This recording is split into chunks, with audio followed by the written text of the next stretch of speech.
श्री स्वामी समर्थ. स्वामी महाराज तुमच्या सर्व चांगल्या इच्छा पूर्ण करो ही स्वामींच्या चरणी प्रार्थना करते आणि आजच्या या नवीन व्हिडिओला सुरुवात करते. आज 12 ऑगस्ट वार मंगळवार आणि या दिवशी तयार झालेला आहे अंगारक योग.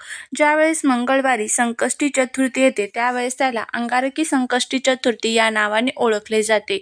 आज संध्याकाळी आपल्याला आपल्या घरामध्ये एक अतिशय प्रभावी असा उपाय करायचा आहे. संध्याकाळी आपल्याला कापुरासोबत ही एक वस्तू जी आहे तर ती जाळायची आहे. यामुळे काय होईल तर घरातील भांडणे, वास्तुदोष, पितृदोष, नजर बाधा जे आहे तर ते संपून जातील. घराची, पतीची, मुलांची खूप मोठ्या प्रमाणामध्ये प्रगती होईल.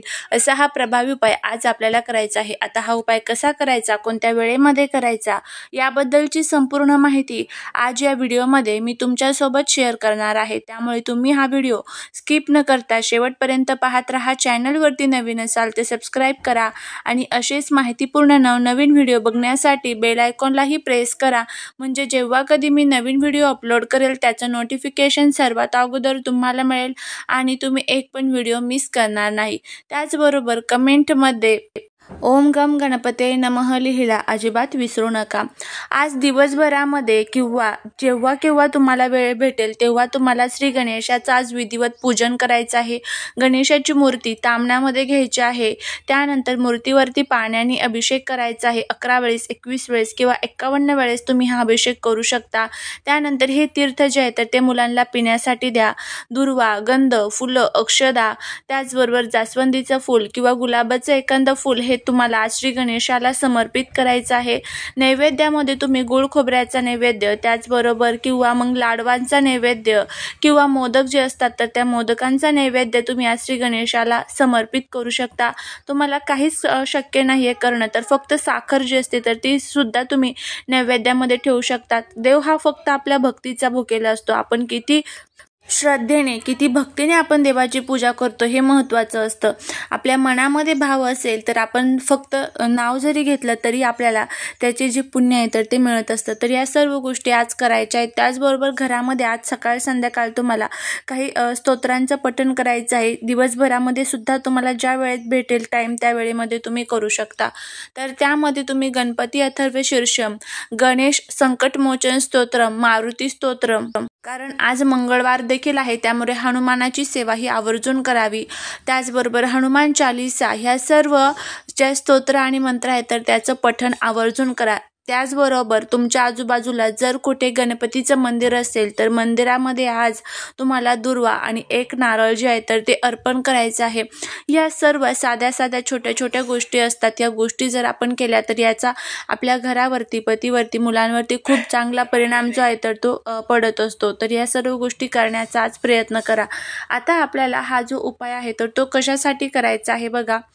आपण खूप कष्ट करतोय, मेहनत करतोय पण तरी त्या कष्टाचं, मेहनतीचं फळ आपल्याला भेटत नसेल. आलेला पैसा हा घरामध्ये टिकत नसेल, सतत तो कुठे ना कुठे खर्च होऊन जात असेल, घरामध्ये सतत आजारपण असेल. बघा काय होतं ना, एक व्यक्ती आजारी पडतो की त्यानंतर लगेचच दुसरा व्यक्ती आजारी पडतो आणि आलेला पैसा आजारपणांमध्येच खर्च होऊन जातो. आपला एखादा छोटासा व्यापार आहे, व्यवसाय आहे आणि त्यामध्ये आपल्याला खूप आपण प्रयत्न करतो पण तरीही त्या व्यापारात, व्यवसायात आपल्याला यश मिळत नसेल. त्याचबरोबर घरामध्ये सतत भांडण, कटकट, वादविवाद होत असेल, पती पत्नीमध्ये सुद्धा भांडण होत असेल, आई वडील मुलांमध्ये अनेक प्रकारचे जे संबंध आहेत तर ते खराब झालेले असतील किंवा आपण अशा एखाद्या ठिकाणी जातो ना तर तिथे निगेटिव्ह एनर्जी खूप जास्त प्रमाणात असतात आणि त्या निगेटिव्ह एनर्जीचा प्रभाव हा आपल्या शरीरावरती होतो आणि आपल्या मनामध्ये सतत निगेटिव्ह विचार जे असतात तर ते येत असतात आणि त्यामुळेच आपल्याला कधीच कोणत्याच कामामध्ये यश जे आहे तर ते मिळत नाही. त्यामुळेच हे जे काही सर्व दोष आहेत, निगेटिव्ह एनर्जी आहे तर ते सर्व दूर व्हावे. आपल्या घराची, पतीची, मुलांची भरभरून प्रगती व्हावी. घरातील वास्तुदोष, पितृदोष, नजरबाधा जे संपूर्ण दोष आहेत तर ते दूर व्हावेत. यासाठी तुम्हाला हा जो उपाय आहे तर तो करायचा आहे. हा उपाय जर तुम्ही केला तर श्री गणेशाची अखंड कृपा आपल्यावरती होईल. सर्वांनाच माहीतच असेल की श्री गणेश जे आहे तर ते विघ्नहर्ता, बुद्धीचे देवता आहेत. श्री गणेशाची पूजा केल्यामुळे आपले सर्व संकटही दूर होतात. कारण कारण आपण त्यांना संकटमोचन या नावाने देखील ओळखत असतो। त्याचबरोबर वर्षातील हा पहिलाच योग असणार आहे। या योगामध्ये जर आपण श्री गणेशाचं पूजन केलं, काही उपाय किंवा काही सेवा जर केल्या तर त्याचे खूप चांगले फायदे जे आहेत तर ते आपल्याला बघायला मिळतील। तर नक्की तुम्ही ह्या ज्या छोट्या छोट्या गोष्टी आहेत तर त्या करण्याचा प्रयत्न करा, नक्कीच तुम्हाला त्याचा फायदा होईल। त्याचबरोबर आज थोडीशी पिवळी मोहरी घ्यायची आहे आणि ही पिवळी मोहरी मुलांच्या डोक्यावरून उतरवून तुम्हाला ती फेकून द्यायची आहे। यामुळे काय होईल तर मुलांमध्ये जी काही सतत तुम्हाला अडचणी जाणवत असेल तर त्या अडचणी सुद्धा दूर होतील।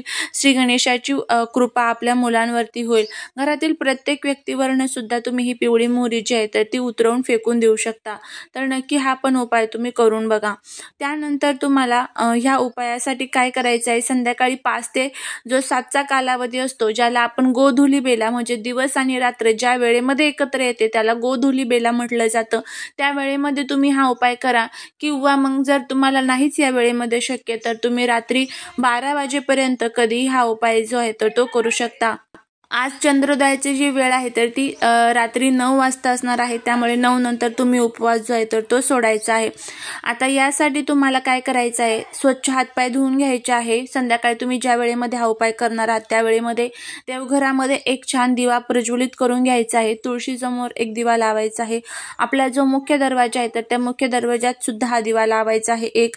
त्याचबरोबर धूप दीप अगरबत्ती जी आहे तर ती घरामध्ये छान व्यवस्थितपणे त्याचा सुगंध दरवळला पाहिजे, अशा पद्धतीने धूप दीप अगरबत्ती तुम्हाला लावायची आहे। आणि त्यानंतर तुम्हाला हा उपाय जो आहे तर तो करायचा आहे। एक प्लेट घ्यायची आहे। प्लेट ही तुम्ही स्टीलची घेतली तरी चालेल, प्लास्टिकची प्लेट घेऊ नका, किंवा तांब्याची किंवा पितळाची घेतली तरी चालेल।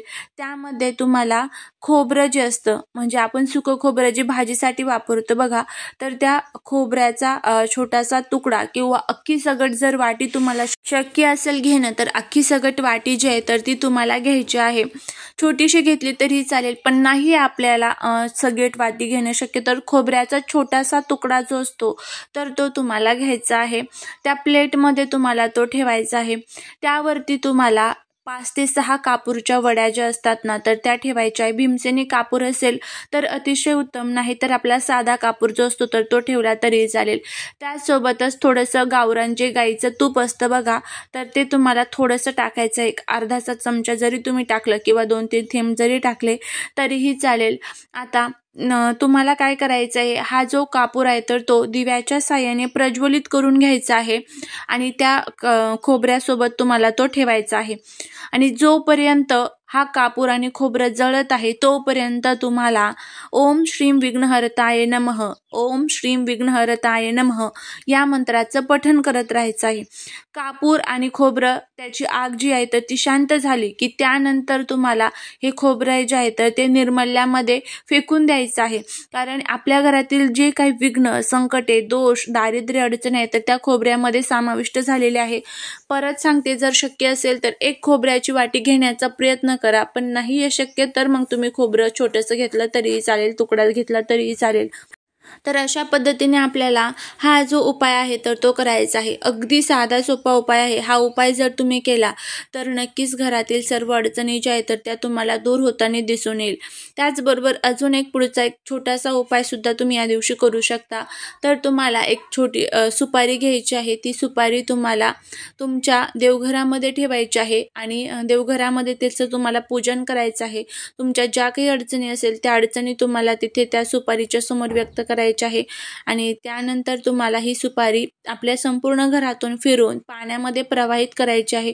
हा सुद्धा उपाय तुम्ही आज सुपारीचा करू शकता। सुपारी ही श्री गणेशाचंच प्रतीक मानलं जातं आणि हा उपाय केल्यामुळे तुमच्या सर्व अडचणी, सर्व दुःख जे आहे तर ते सुद्धा श्री गणेश जे आहे तर ते दूर करत असतात। तर अशा पद्धतीने हा एक उपाय तुम्ही करण्याचा प्रयत्न करा, याचा सुद्धा तुम्हाला खूप चांगला फायदा जो आहे तर तो बघायला मिळेल। झालेली सेवा ही महाराजांच्या चरणी रुजू करते। व्हिडिओ जर आवडला असेल तर लाईक, शेअर आणि सबस्क्राईब करायला विसरू नका। भेटूया पुढच्या एका छानशा नवीन व्हिडिओत एका नवीन माहितीसोबत। श्री स्वामी समर्थ।